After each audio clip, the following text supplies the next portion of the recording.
The debate over religious neutrality in Quebec is back on, reignited with the CAQ election this week. The party says it will ban public servants from wearing religious symbols. And now many people are wondering again if embracing their faith could cost them their jobs. Matt Damour has more. Sean Brown has been a phys ed tutor at Hampstead Elementary School for 12 years.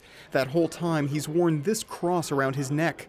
We all go through troubles and hard times, and this is just basically my reminder of keeps me pushing. Now Brown is worried about harder times ahead because of the CAQ's position on religious symbols. He says some of his colleagues share the same concerns. Here, other schools, I have friends that are Rastafarians. I don't know if this is going to stand up for them. They have their dreads. We're going to tell them they have to cut it off their head. The school's principal is worried too. I don't think my position or my role should be to enforce such a law.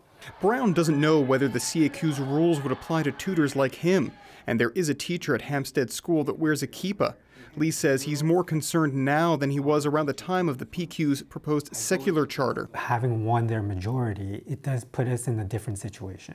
And they have the votes to make these into law. It's something that you've been doing since you've been as a kid growing up, and right now this is telling you can't do this no more. And how are you supposed to accept something like that?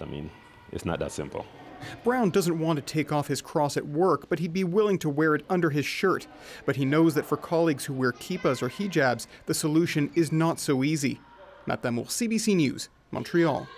We're expecting to see a very vocal backlash to the religious neutrality push this weekend. Thousands of Montrealers are expected to hit the streets on Sunday for a large anti-racism protest. Its organizers say the CAQ encouraged xenophobia on the way to its majority mandate on Monday, and they accuse the party of turning a blind eye to what they call systemic racism in Quebec.